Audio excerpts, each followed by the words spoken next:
Karen, you're on time. I think we should get started and then people can join in. Welcome. My name is Erin Ressler, and I am the administrative coordinator here at the Yoga Studies program at Loyola Marymount in Los Angeles. And I've been here about a year, so coming up on a year in April, but I was a graduate student myself. I did the MA program and I graduated via Zoom during the pandemic in 2020. And then I did my postgraduate, and I also did another master's in science and integrative medicine in Ayurveda. So I was a little busy over the pandemic, and then the world opened up, and I was running a clinic here in town with a Vaidya through that other university, and then they shut us down, and I came over here. So here I am at Loyola Marymount, and I love it here. It's wonderful. So Dr. Chappell is not going to be able to join us today, but we do have a special treat from him. And Zoe will be here shortly. Susan Chapman is here, and she is also one of our professor instructors, so and been with us a long time, and we'll introduce her in a moment. But I would like to first just check in and see how Justin and Juan are doing. Just check in with you and just see, we see your name obviously, but where you're located and something that you want to tell us about your experience with yoga. And Justin, I can just call on you since you were the first to sign in. Sure. Can you hear me okay? Yes. Yeah, okay, good.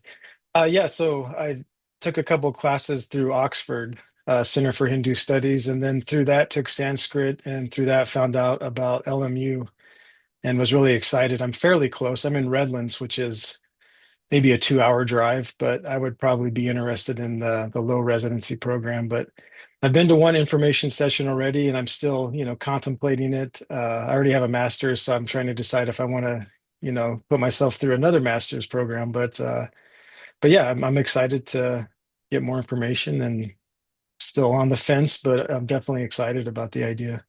Great. What's your first master's in? And fine art, studio art. Oh, okay. You're an Yeah. artist up in Redlands. Yes. Okay. Nice. Must be a lot of landscape. No, I do mostly figurative stuff, but Oh, I do like landscape too. Yeah. okay. Great. Well, thank you, Justin. Thank And you. Juan, hi.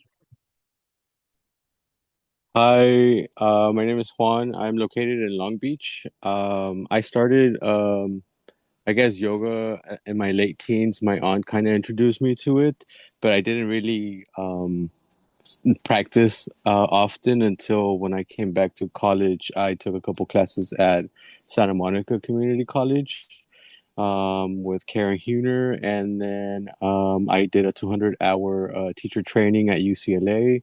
And ever since COVID, yoga has been kind of like a place for me to ground myself, and come back to reality, I guess you can say. Um, and yeah, yoga. I took a couple yoga philosophy classes as well at UCLA, and I was part of the meditation club where we read a little bit on the Bhagavad Gita and learn a little bit of Sanskrit as well. So my interest has just been growing since I want to say since I was introduced to yoga. Oh, that's nice. Yeah, they have a lot of yoga at UCLA. Were you a student there or taking continuing education or? Yeah, so after high school, I took like a 10-year gap, and then I came back to SMC, transferred to UCLA, and got double bachelor's in Chicano studies and philosophy, which is where a lot of my interest in philosophy, the metaphysical, comes from. Oh, that's a great degree. Okay. Well, so I will like I said, I hate to keep putting you off, Susan, but I have a little bit of a presentation and then you'll see where you're inserted perfectly, hopefully, time-wise. So I'm going to pull up a PowerPoint and share my screen. It's not a very long one, but hopefully it will answer some questions that you might have before we have to dive into it. And then Zoe and can everyone see my screen okay? Next to me. Yeah. Zoe and some other people will be joining in shortly. They're in class right now. So just an overview of what a little bit our program is, where we we study. We have a master's in arts, and we also have a lot of continuing education programs. So just a little bit of what we'll go over today, the Yoga Studies program itself, Master of Arts in Yoga Studies degree structures, the curriculum and some areas of study within the program, some career outcomes and alumni pathways, and we'll talk to faculty, graduate students, and some alumni. And then also we'll get to the missions and the program format, and then we'll leave it open for some questions and answers and next steps. So, about the the Yoga Studies program at Loyola Marymount University is pretty comprehensive. So, we go through the classical texts and philosophy, Sanskrit language study, which is pretty rigorous. Zoe Sladoff, who you'll meet shortly, she actually wrote our textbook and she's coming out with the second edition. We look at both yogic and Western perspectives on the human physiology and then multiple spiritual traditions that are connected to yoga. And then we also love to, especially in this program, really dive into the role of modern yoga in society and its effects in modern society and culture. And a lot of social justice stuff. So this program integrates practice theory, history, and the philosophy so that there's a well-rounded understanding of the yoga traditions. And you can see here they're practicing yoga on the bluff. So I don't know if you've been to Loyola Marymount University, but I have to say, like sitting in my office, you can't see anything, but there's an amazing view of the entire city from the coast to the ocean to all the way to the Hollywood sign and with the mountains in the backdrop. So please, if anything, come and visit us and you can come see me and we can go a little bit of a walking tour. So the program structure looks like this. Each summer semester, a new class will be welcomed as a new cohort. So the total time to complete the residential MA in yoga studies is 21 months, which is 36 semester units. And the low residency, the total time to complete the low residency is 33 months, 36 semester units. And as a pre or co-requisite for the completion of the MA in yoga, each student must have successfully completed one of the following yoga studies certificates. We have a yoga philosophy certificate, a yoga mindfulness and social change certificate, and also several partnerships for 200 hours. And then also if you have your own 200 hour that already qualifies, or you will be allowed upon review to transfer other postgraduate credits from another institution. So we can talk about that. Like, for example, Juan, you did a lot of yoga studies at UCLA and SMC. So definitely it's not just our programs that we're asking for prerequisites, but we can also have discussions about any existing prerequisites that you may have completed in other ways. So our curriculum highlights, every cohort begins with the foundations of yoga studies. So whether you're residential or you're coming in non-residential, low residency, we have an in-person 1 week immersion in LA, and we also travel to surrounding areas during that week. It's in August, so it's basically like the week or two before school starts.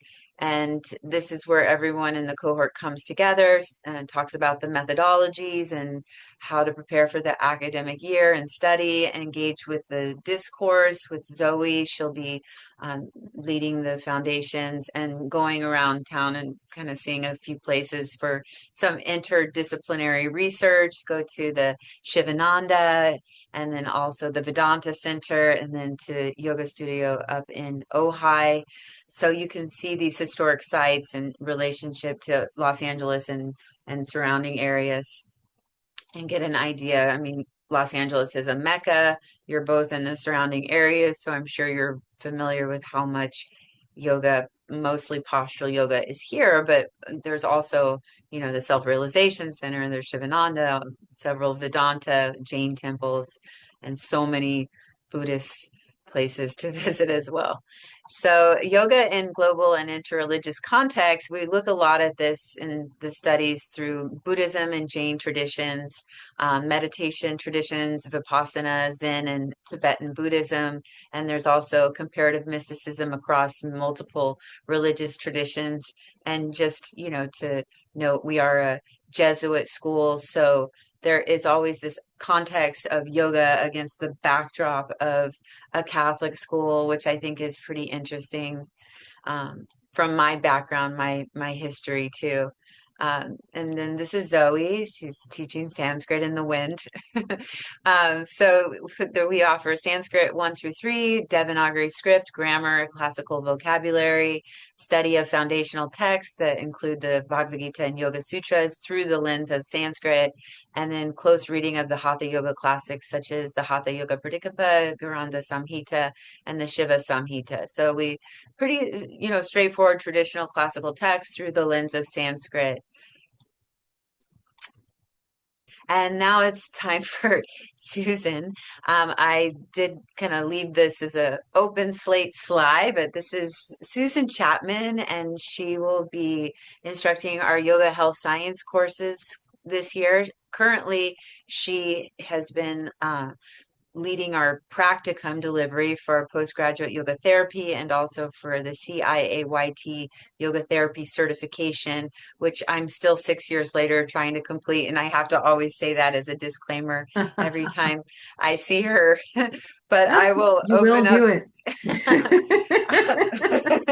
I have it until October, I think. Always lots to do. Yeah. But I will Yeah. open it up to her to just say a little bit about herself and the Sure. health science courses. Yeah. Hi, everyone. It's so nice to see you. I'm Susan Chapman, as Erin said.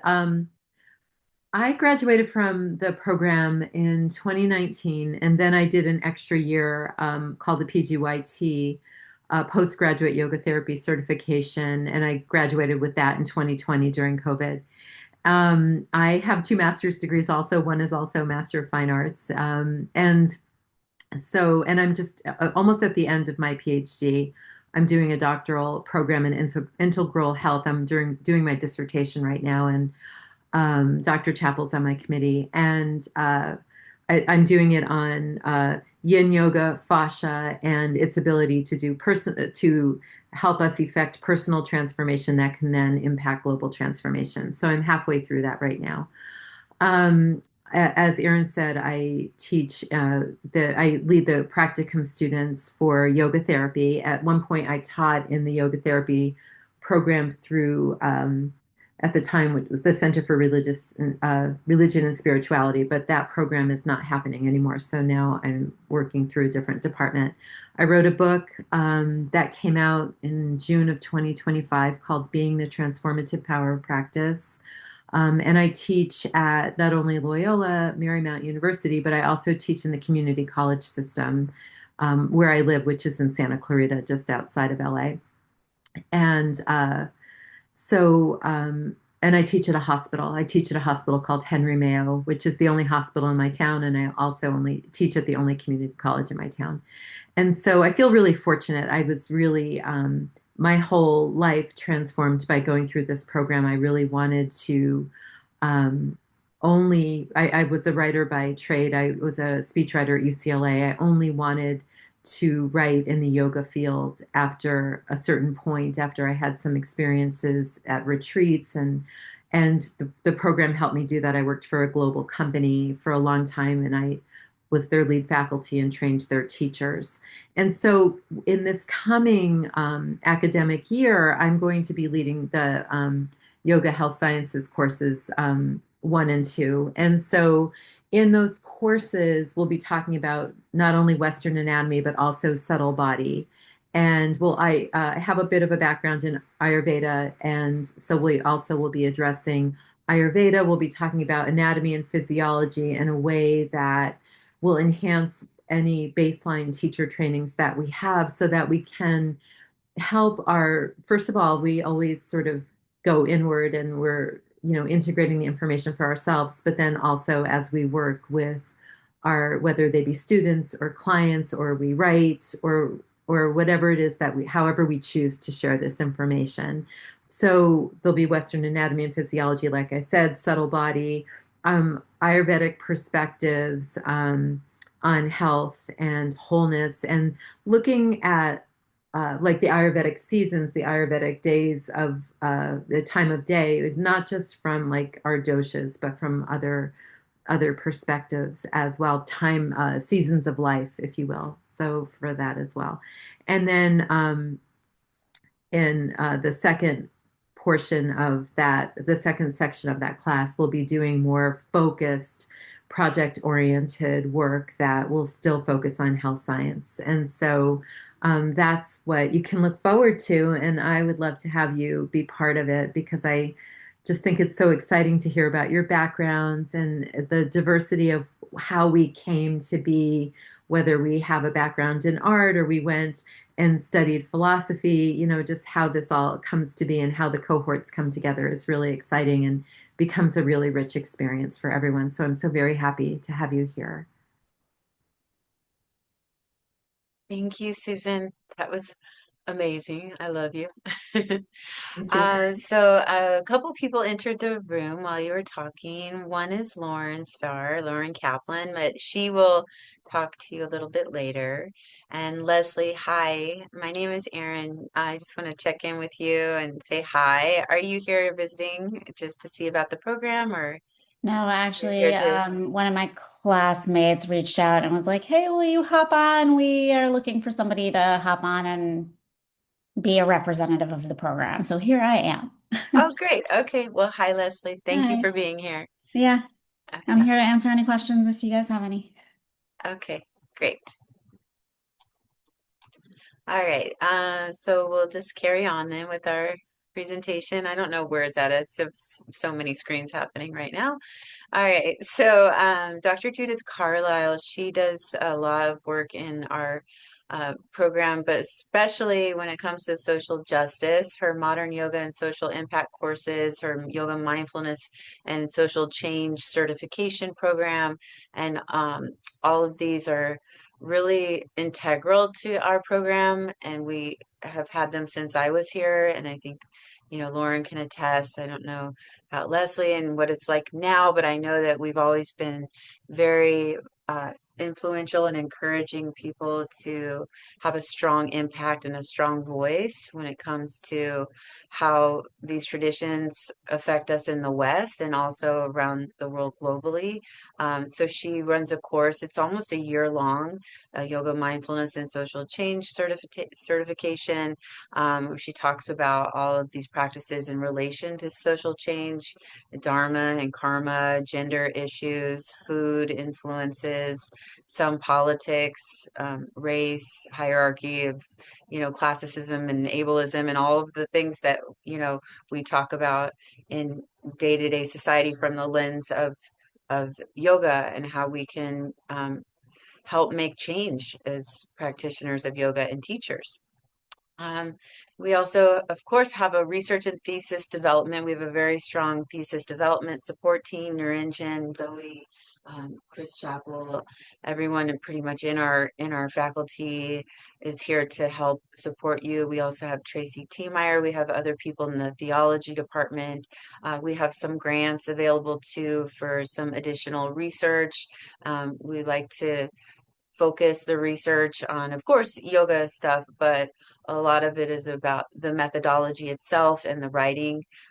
For example, I did my yoga thesis on unionizing yoga teachers, and I didn't actually unionize yoga teachers now, but I would like to.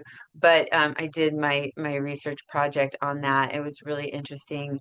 Lauren, of course, did a lot of research. I will ask her a little bit later to talk about some of her research and her thesis, which I thought was really great too. And Leslie, you can speak to that as well when we get to that part. Let's see. So, overview of learning outcomes. Graduates will gain knowledge of the Sanskrit language and the history and philosophy of yoga traditions. Graduates will understand the human physiological experience from Western and yogic perspectives, examining yoga's therapeutic outcomes. So, we look at yoga as therapy, right? Graduates will understand the effects of yoga practices on the human body.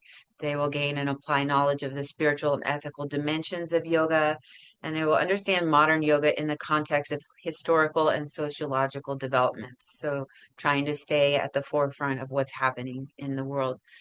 Graduates will demonstrate effective research, evaluation, and writing skills on focused yoga topics.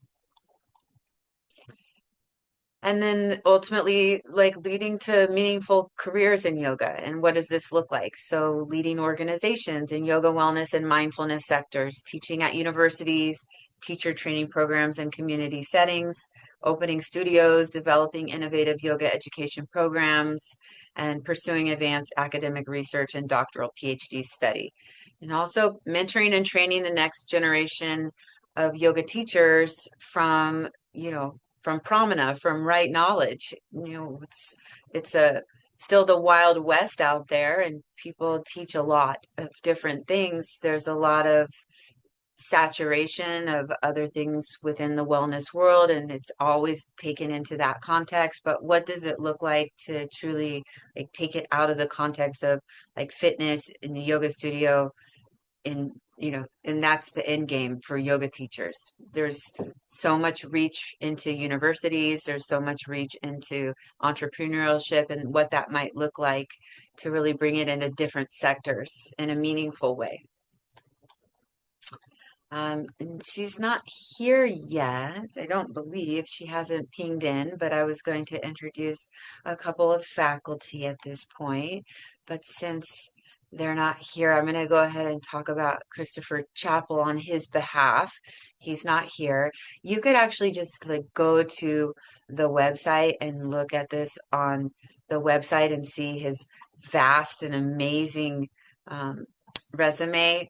But I'm going to do something else because he made us a nice little video to share of his pitch. His pitch. Let me find it though. So give me 1 second while I stop screen sharing. Okay, hold on. Wait a minute. I'm not ready for you yet, Chris.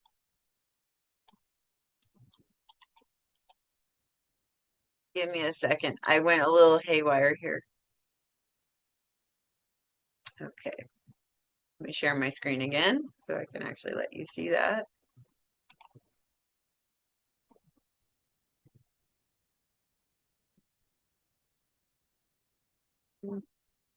Get to the spot. Share my screen.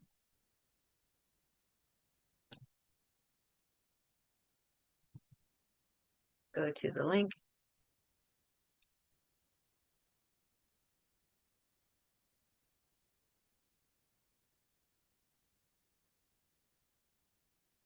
And do the thing.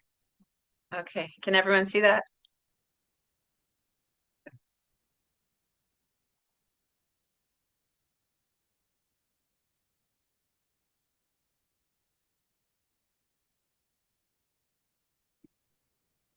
Could you make it bigger, please?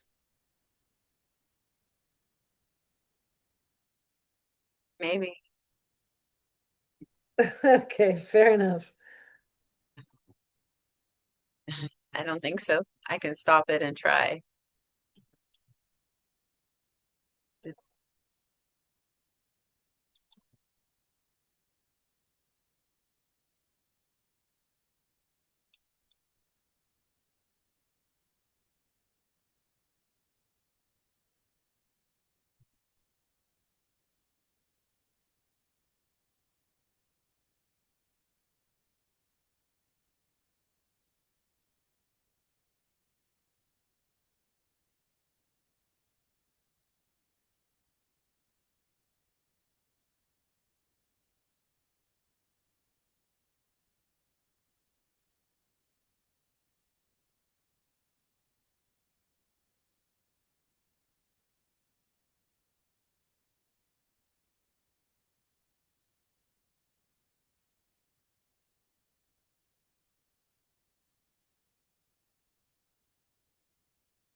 Are you wanting us to be reading this or?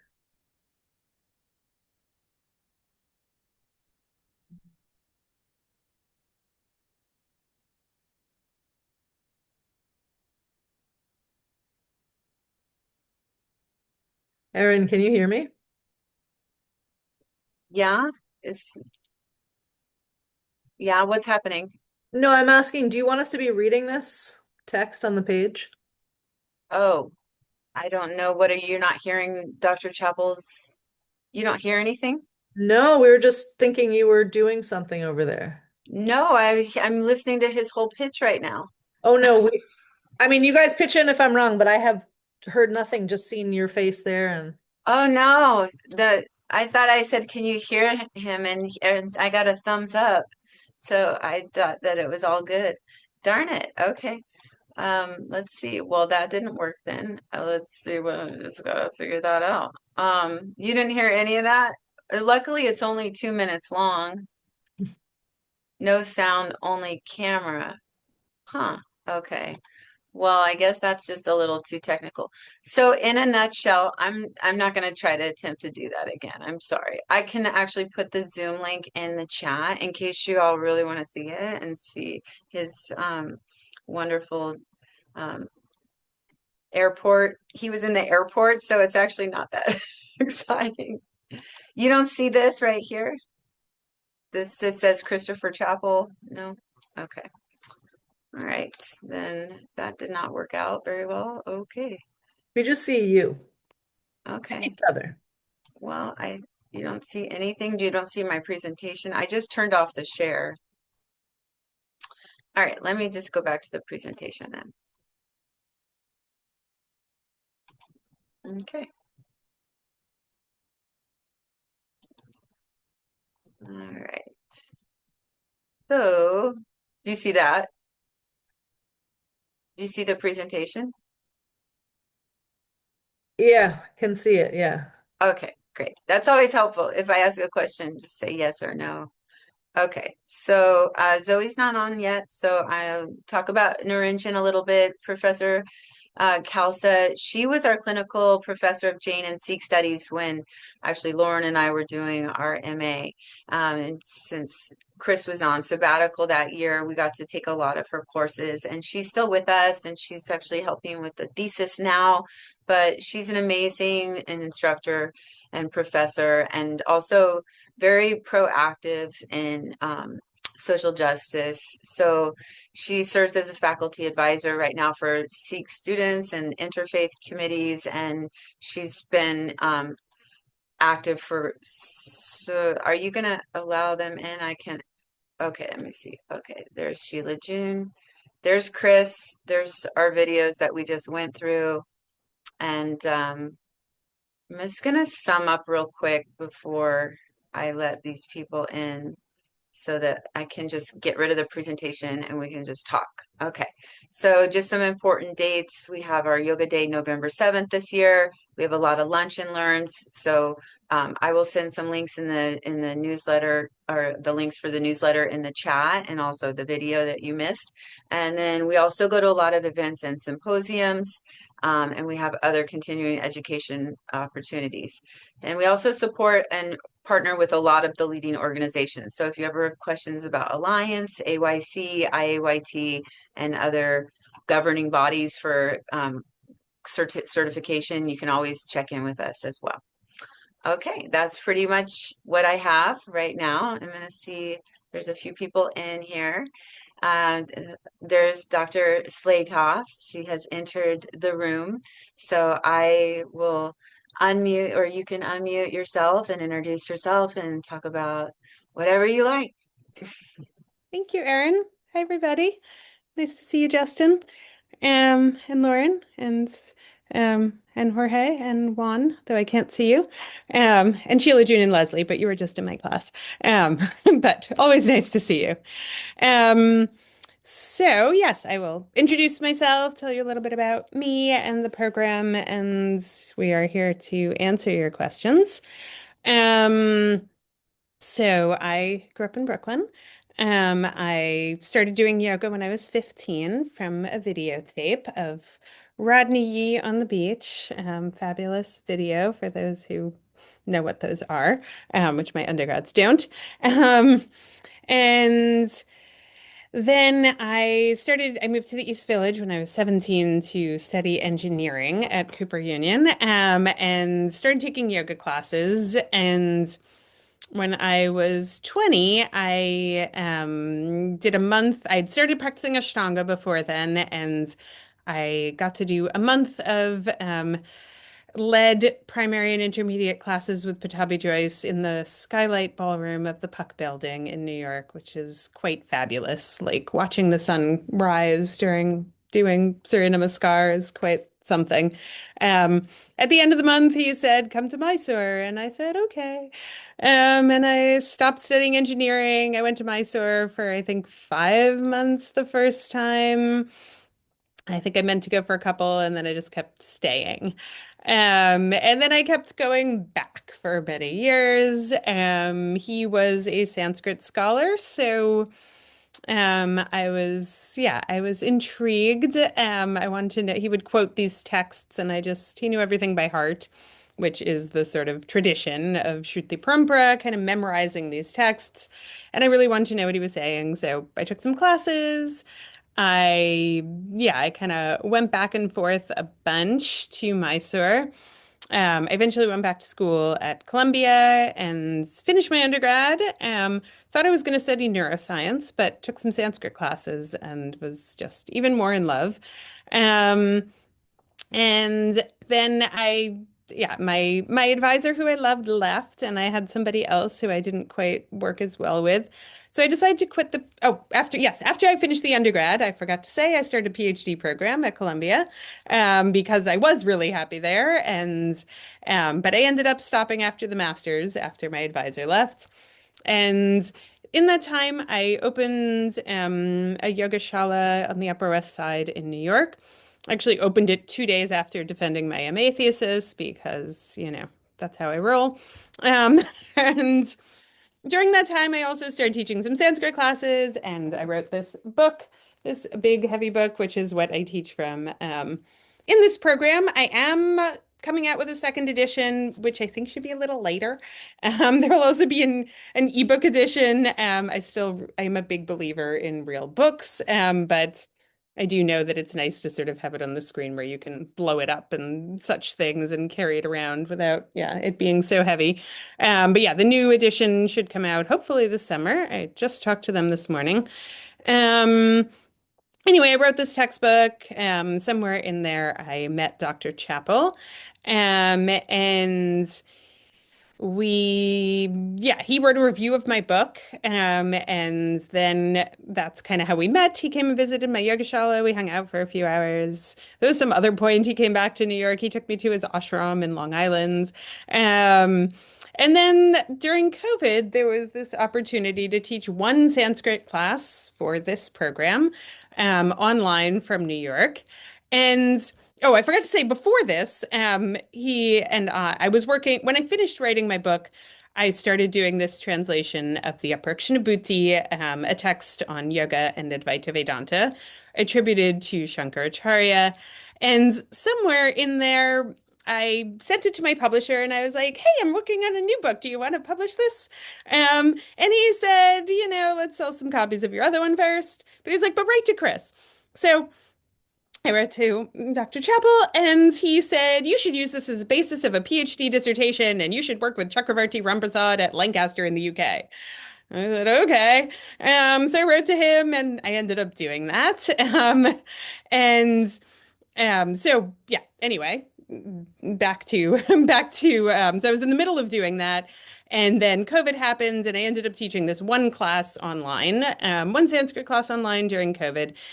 And never in a, it was in a, yeah, online in a million years, never thinking I would move to LA. I flew out here for a week to meet our students in person, but then I was doing it from New York. But life happens. I ended up moving here for various reasons. I learned to drive, which was, way harder actually than my PhD, and gave me so much more empathy. I already have empathy, but, for learning, yeah, learning things at an, older age. And anyway, so that happened, and I've now been here. This is my fifth year in the program. And I finished my PhD somewhere about a year after I moved out here, and I just got a book deal for my dissertation book. So this, I feel like this story kind of, thank you, is kind of wrapping around full circle. And I think, generally the people who find us here in this program, and we'll get to hear from people who are in this program or have been through this program. Um, generally like have some sort of story that's led you somewhere to somewhere to somewhere that, you sort of end up in this like at the Yoganushasana moment, like now it's the moment for yoga, right? Like it just kind of it tends to do that. Um, so yeah, I'm now here. I've been teaching Sanskrit in the program for 5 years. So I teach the elementary Sanskrit. I teach both the first semester in the fall, the second semester in the spring, which Leslie and Sheila June and I just came from. We're now, yeah, reading texts, translating.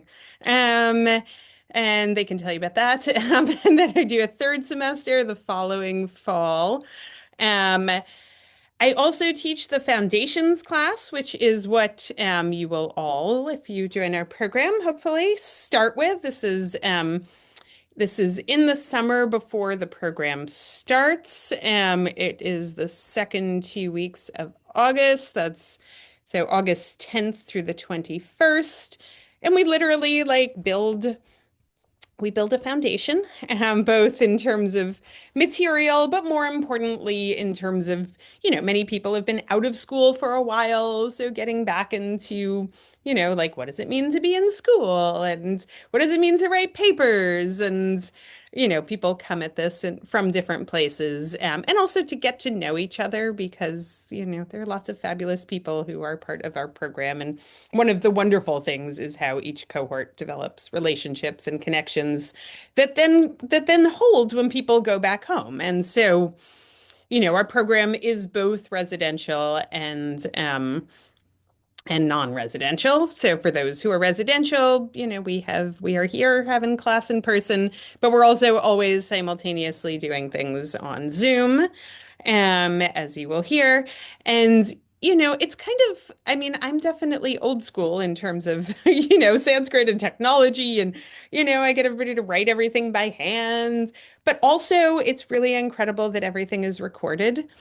Because you can go back and you can watch something. I mean, you can watch it if you missed it, but you can also watch it if you didn't miss it. And like, especially with Sanskrit, like if you want to see things again. So to me, that's one of the great things about modern technology. And it also, again, allows people to be in our program from not just all over the country, but we have somebody in our program now who's in Spain. It's very late in the night when she joins us. We have somebody in Germany, it's like it's quite remarkable. Um, so yeah, we all come together for that. And then there are a bunch of other classes. We can talk about that later. And I will also say, I know this is one of the big questions. All of our classes tend to be between 3 and 7 p.m. Pacific time on Mondays and Wednesdays. We do expect people to, block that time out on your schedule and be there live, in person or on Zoom. I mean, of course, life happens. We are very understanding of life. However, generally speaking, we hope you will be there in person. And most people take 2 classes a semester. If you're doing the fast track, you can take 3. But the majority of people do the program in 3 years. I also, last summer and this coming summer, have taught our Jainism class. So we do Buddhism and Jainism in the summer. Again, you can take one and then one.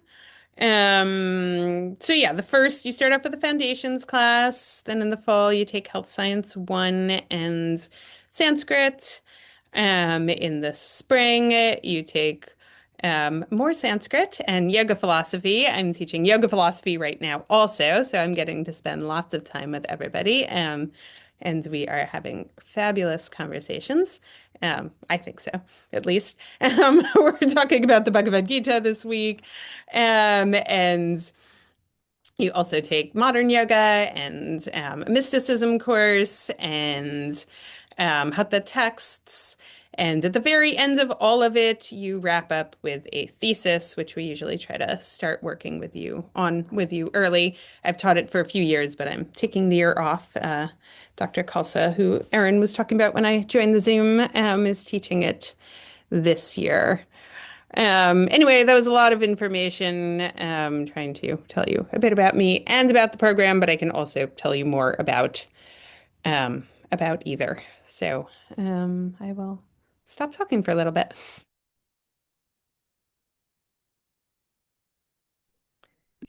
Okay, so the way that I had ordered things was that we would first hear from faculty. So Susan was here and she described health sciences and a little bit about her background. And then I described a little bit about Chris and attempted to show a video. And and that's in the link. The link is in the chat. So if you really want to see him, you can. Oh, can I say one more thing? Sorry, before Yes. the lunch and learn that Erin was talking about, we have one coming up this coming Monday. So if you're local, sign up, come join us. Free food at 1 o'clock, and then a talk on karma. And then we have another one. We don't have the link yet, but it is coming up in April, April 13th by Anna Bosledge, talking about carelessness, how that relates to practice in Jainism and yoga. Sorry, back to you. Oh, that's okay. Everything too, I put a link in the chat for our website. So everything that we talked about, the programs, everything is in the link. And you can also sign up for the Lunch and Learns. It's under events. So I'll have the link up for Anna soon. So then the next order of business was to get a little check-in from our graduate students, our current graduate students. Unless, I think Lauren, or there she is, unless you need to go, and then we can check in with our alumni. We wanted to hear from both, but I had sort of ordered it. But I know if you had to run off at 5, I think, Lauren, you can kind of give a little bit about your experience. She was in my cohort. Cohort 6. No, actually, I don't have to jump off, so why don't Okay. the others go? I'm curious what they're going to say. I'll go after. Thank you. Awesome. Okay, great. Hi, Sheila June. Sheila June is our graduate assistant this year in yoga studies. She's our full-time grad assistant, and I'll just let her talk about her experience. Hi, everyone. Um, I'm not really sure where to start, but I always love hearing Dr. Sladoff's stories because there's always something new in it. So I have a background in theater arts and was in New York for over 20 years, and in that time got deeper and deeper and deeper into yoga. And some scars starts coming up, things start happening. It's confusing and exciting and strange, and then you suddenly realize you don't know anything. And I was pretty deep on the experience path. I had spent a lot of time hanging around at ashrams and doing yoga 5-6 times a week, asana, and going to kirtan, not knowing what I was saying for years. And I guess it was about a little bit more than a year and a half ago, not about a little bit more than a year ago, I was looking at a theater pedagogy program at LMU, and my partner, who's an acupuncturist who's really into yoga therapy and different kinds of medicines, was like, oh, there's this really cool program. I think there's they do yoga therapy at LMU. And I was looking at theater pedagogy, and I looked at the yoga therapy thing, and I accidentally clicked it. And then I kind of accidentally showed up, and then Zoe spoke, and now it's time to learn yoga. So now I'm a year into this path, and I'll just say the path of knowledge is definitely something that I'm ready for, and it's been transformative and really helpful. I'm having a very in the moment experience of implementing the learnings, dreaming about Sanskrit.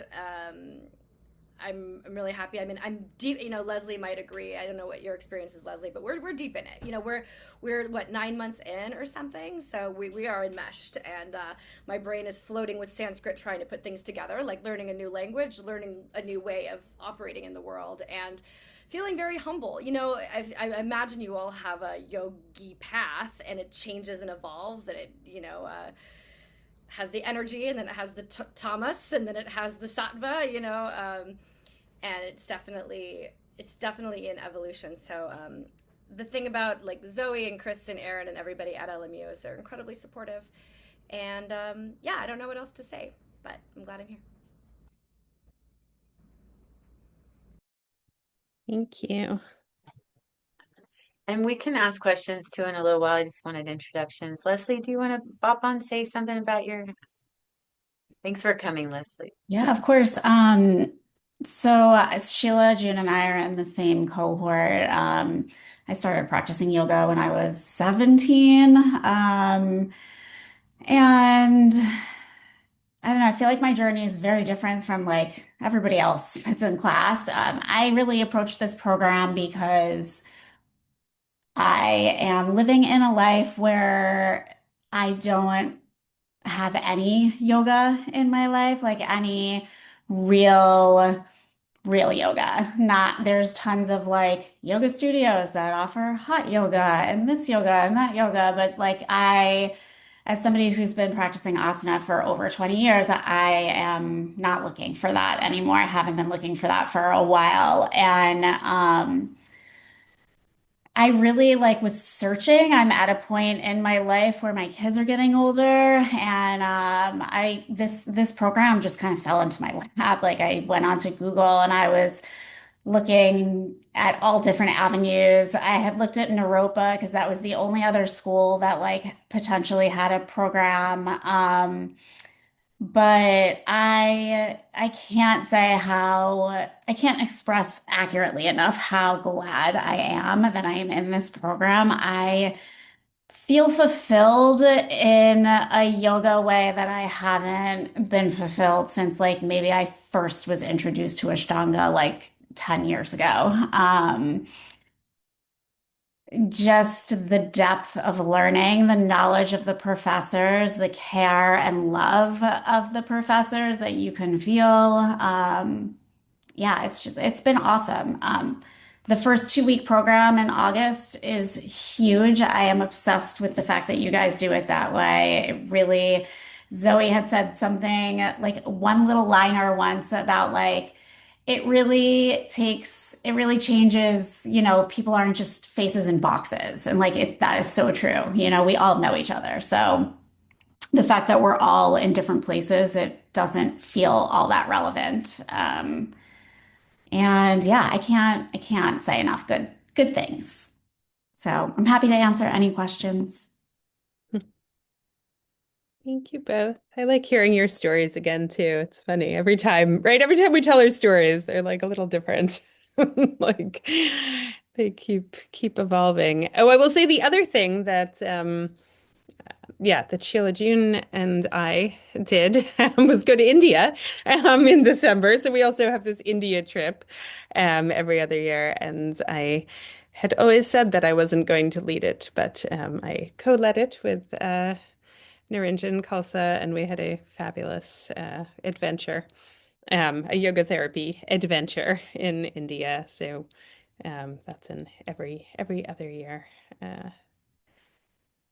thing.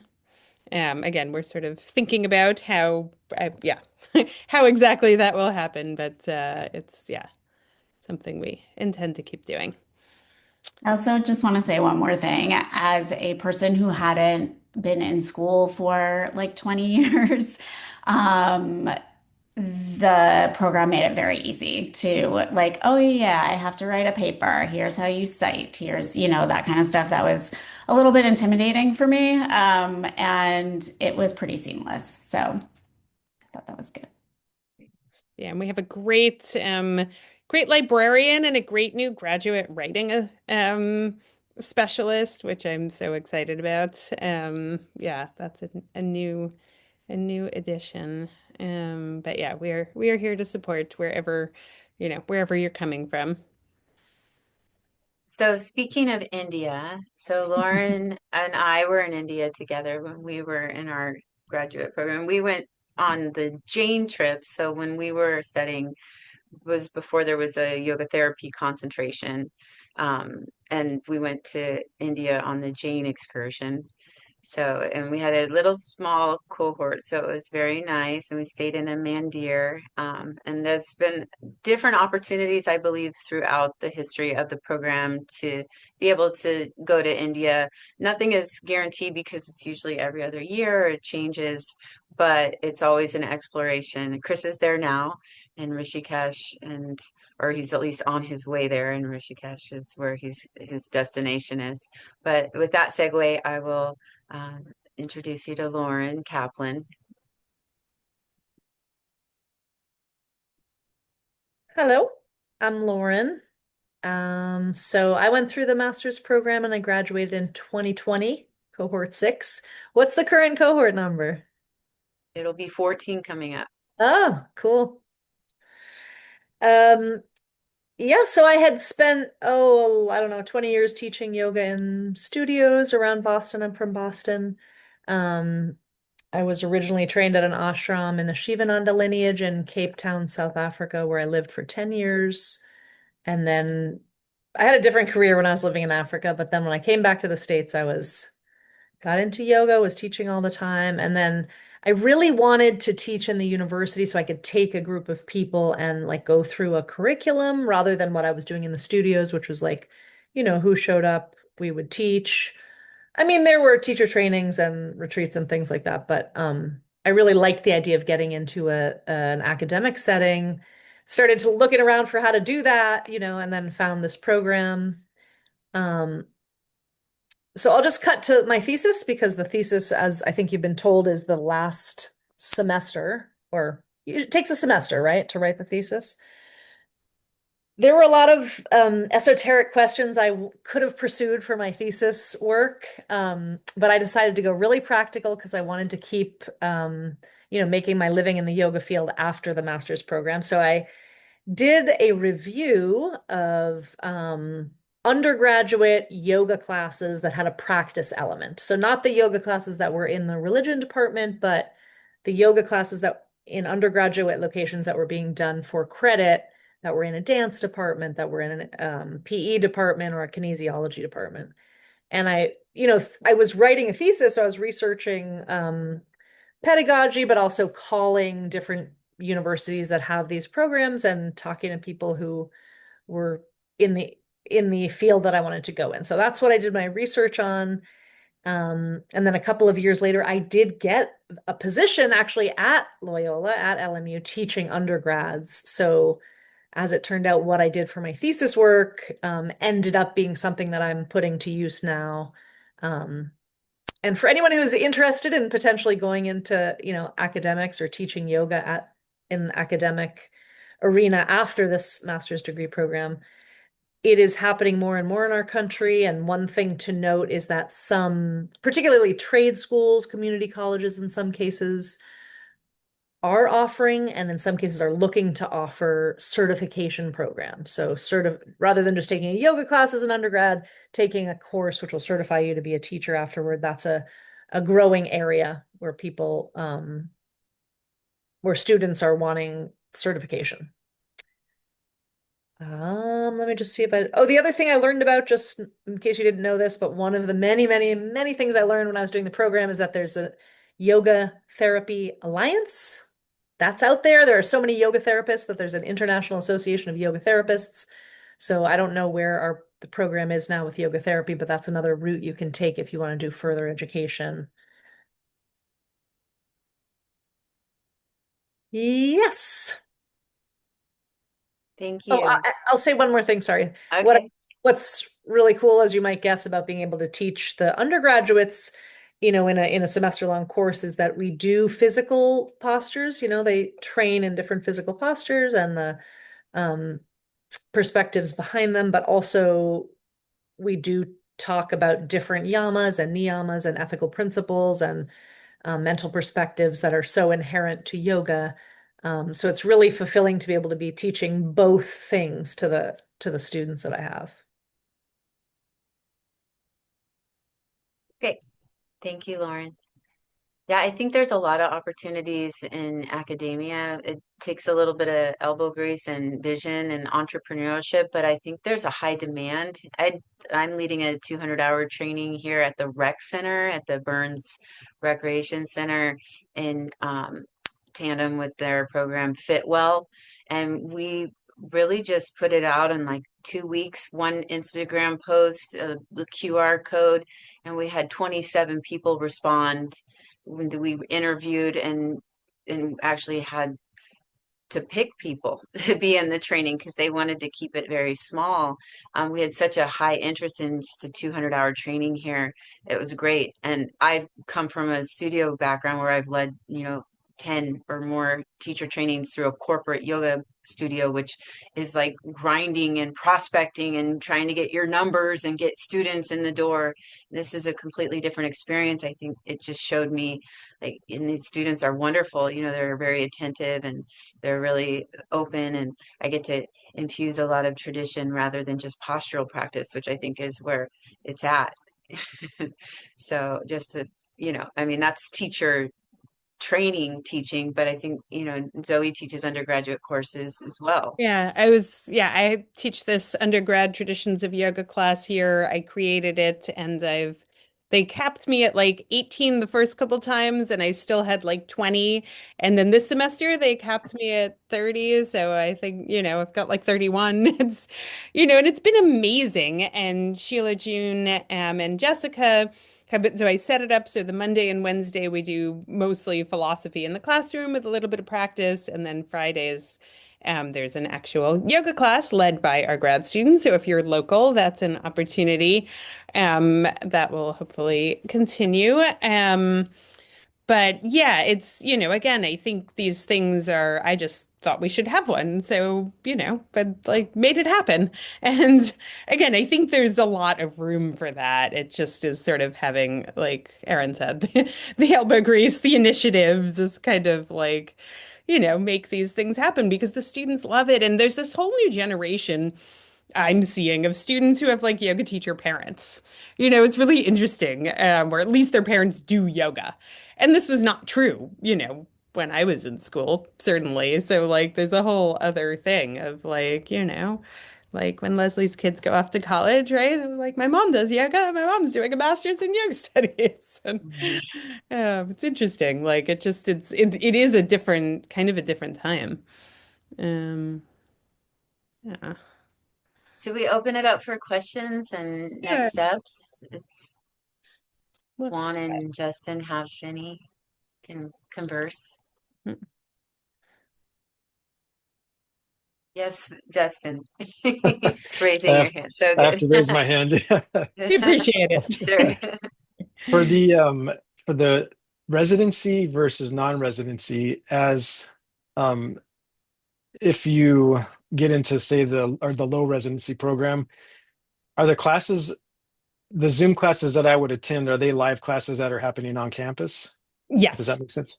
So Yeah. is it possible that because I'm local but still kind of 2 hours away that I could come to the classes that I could make it to, but then attend via Zoom? Okay, that's great. Yes. I mean, even Sheila June lives in the Valley and she stayed home this week because she wasn't feeling great. And, so yes, you're absolutely welcome. All our classes are both. I'm always thrilled to see people in person because that's nice. But I live in Silver Lake, which is also a commute. I always come in, but like, I get it. So yes, you're welcome to come in when you can and join on Zoom when it doesn't make sense. Yeah. Awesome. Thank you.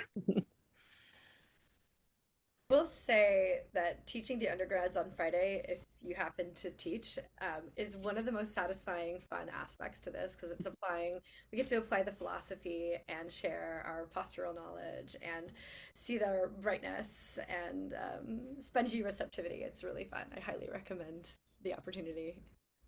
Awesome. Thank you. Yeah, it's cool to get to it's like a totally other context, right? And it's like they're learning the philosophy. So yeah, it's super fun. And they're great. The undergrads are great. It's a junior senior class, so they all really want to be there. Like I mean, Lauren's class it's like, right? Like they're there because they want to be there.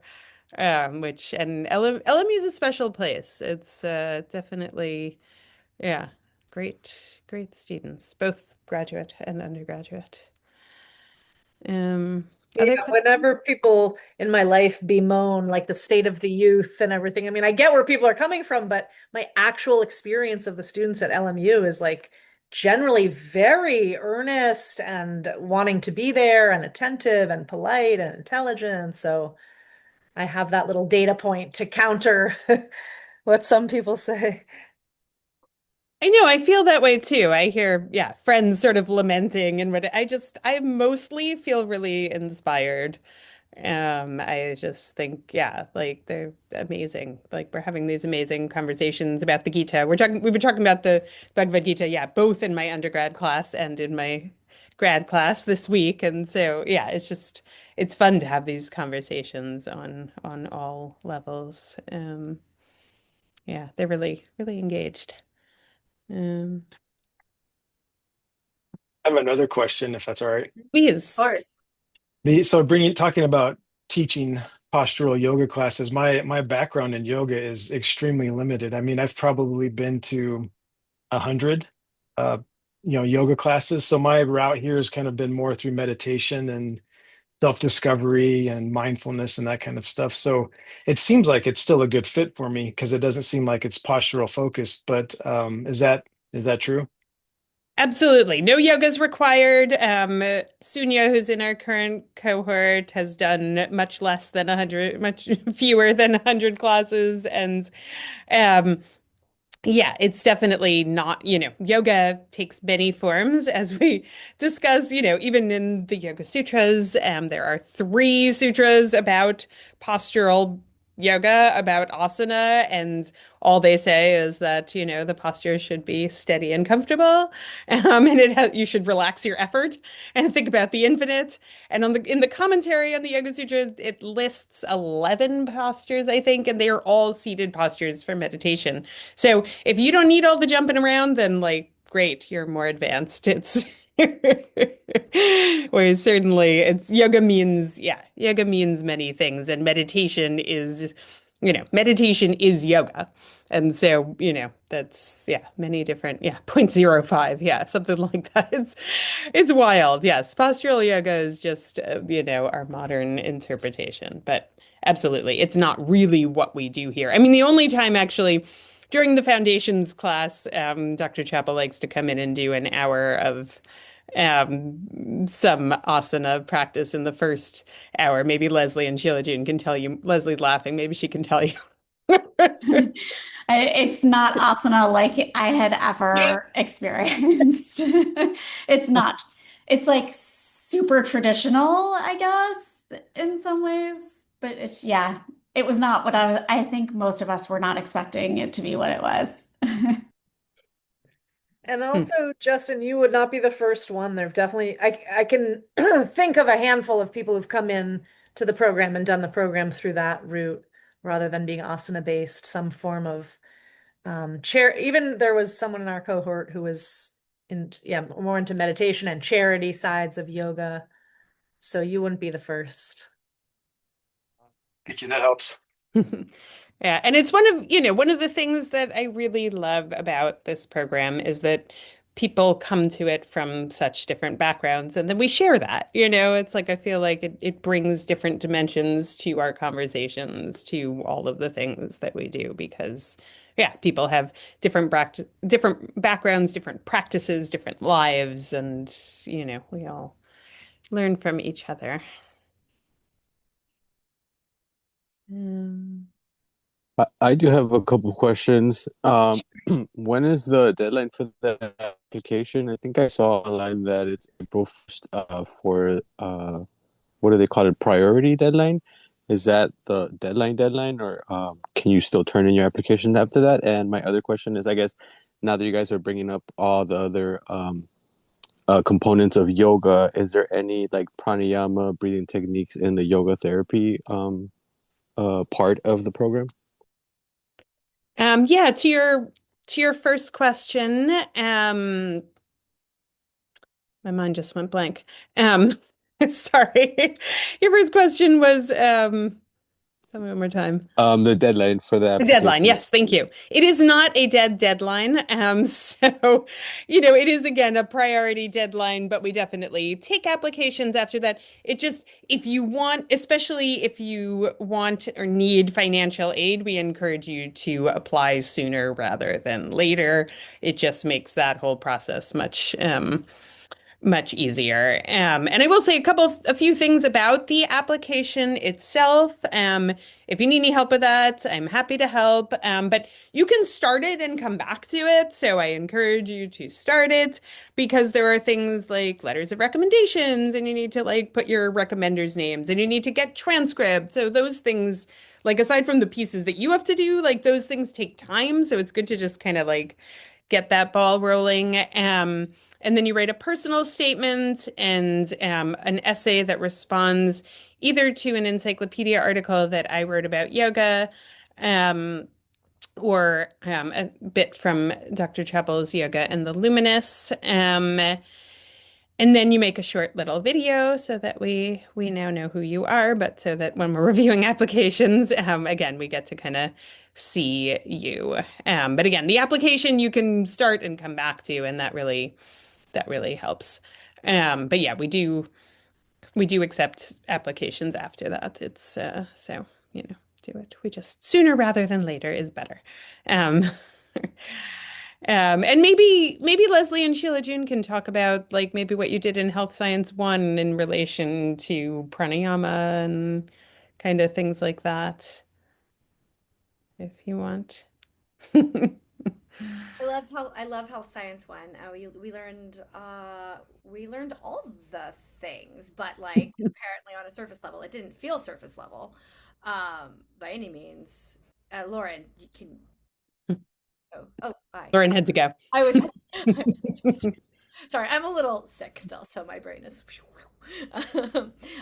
Yeah, we definitely learned about we so every week in health sciences one we applied whatever we were learning and did like a personal practice and journal with it. So we would do pranayama or we learned how to do like Ayurvedic pulses, which is really fun.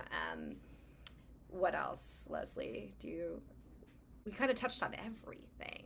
Yeah, I was gonna say we touched on everything, but my experience so far of the program, and we're only in we're second semester in, um, is like it's been a lot more focused so far on the philosophy and the Sanskrit. Like that's where our headspace has been. I would say primarily we did take health science one, but maybe I just feel that way right now because we're so in it right now.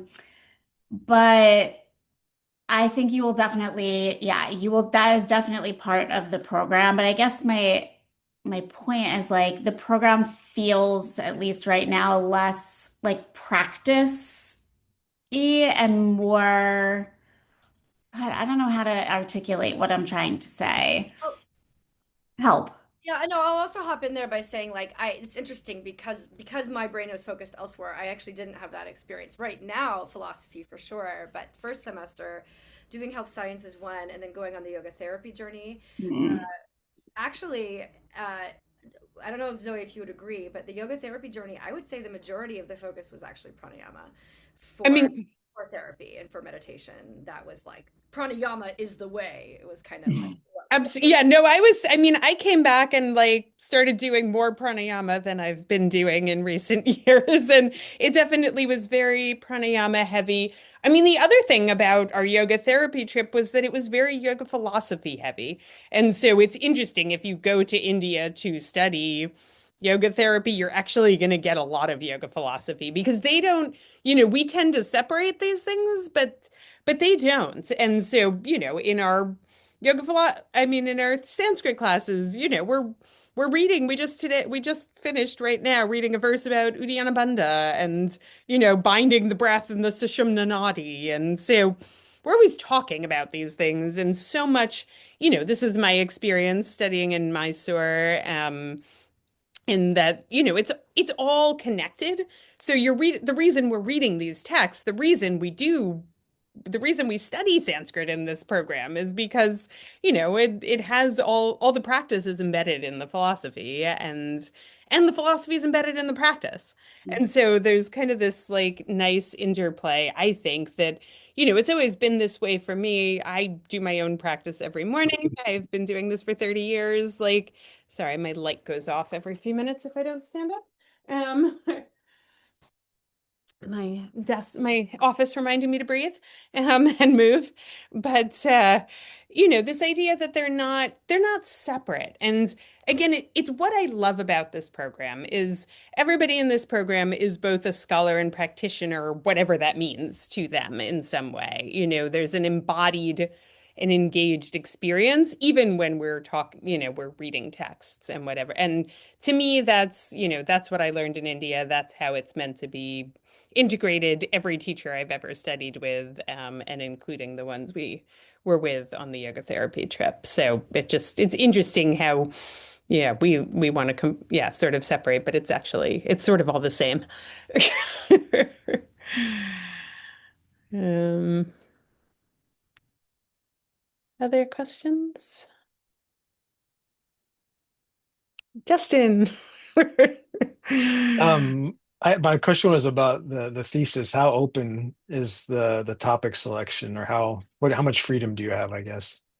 Complete freedom, really, honestly. Like I mean, I taught the thesis class for 3 years and people just have written on such different things, like some people do things that are translations of texts that, kind of in that side. Some people do kind of, you know, more yoga therapy related projects. But also people, we have a couple people in our current cohort who are really, well, one in the current and one in the next one who are really interested in like Vedic astrology and um as long as it somehow tangentially, connects to yoga, we want you to do the thing that you're interested in. And we usually, so like when I've taught the thesis class, it is one semester, but I always, I spent 2 years writing my MA thesis when I was at Columbia, and it was different, and I spent 7 months of that in Mysore working with an Ayurvedic doctor to translate a text, and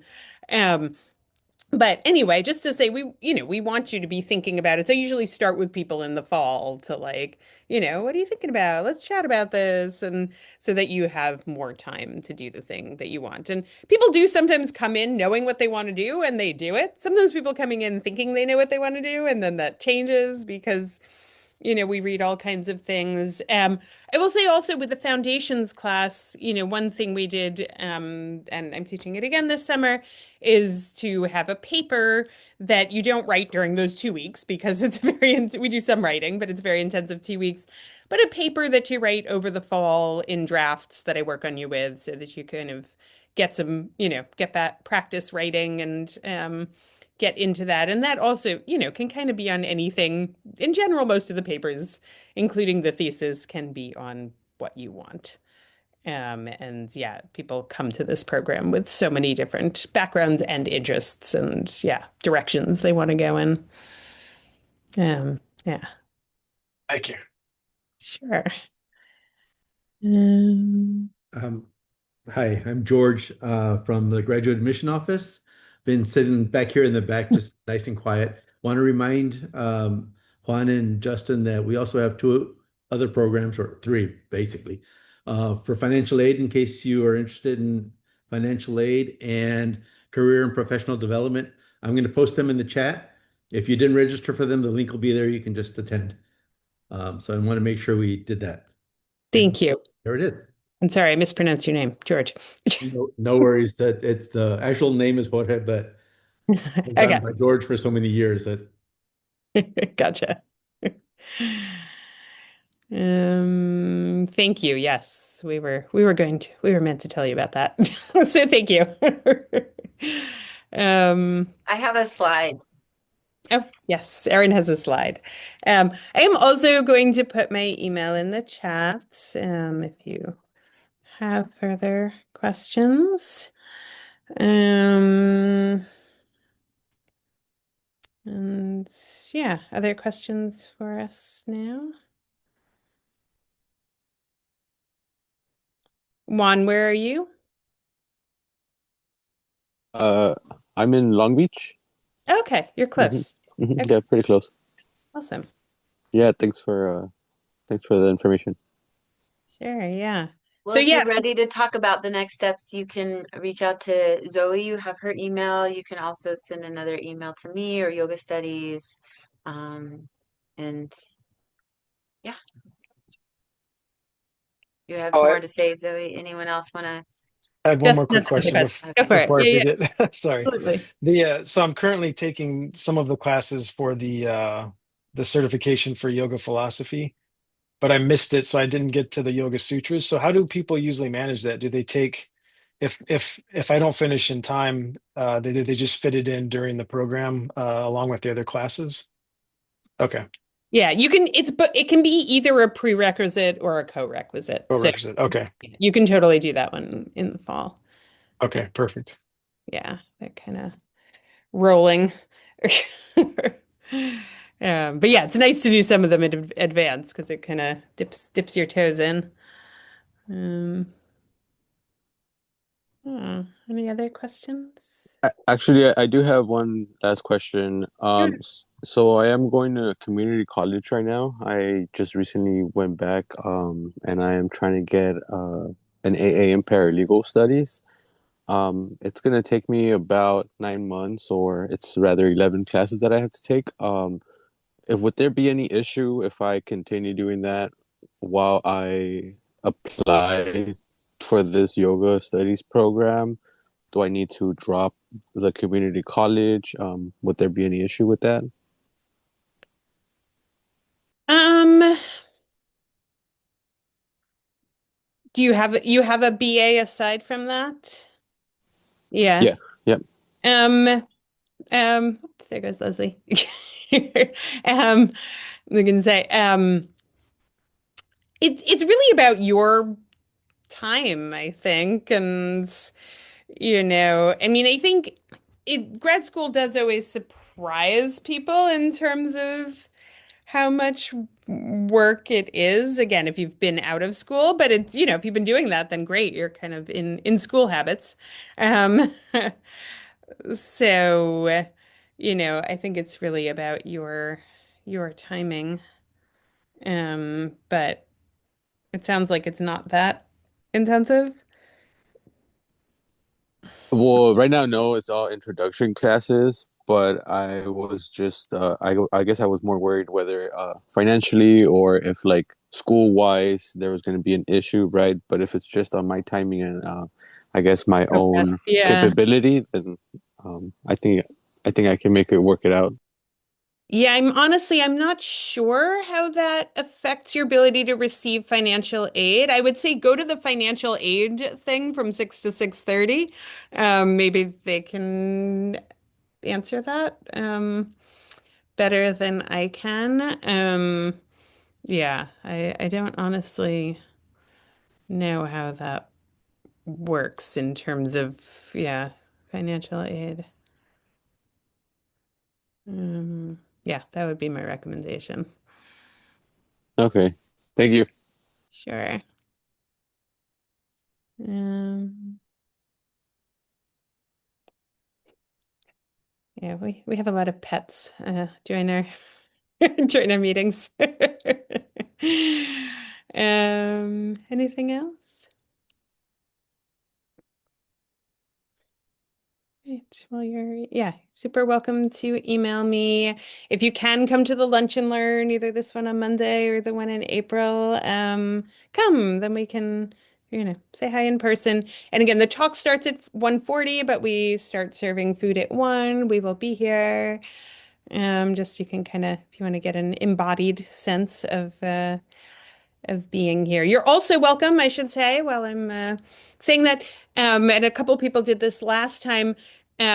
We have Sanskrit class right after that, and then yoga philosophy. So you're super welcome to come to class afterwards if you want to, like, kind of get a full experience. And I think last time somebody came and sat through some of, yeah, I think yeah, Sanskrit and then maybe some of yoga philosophy.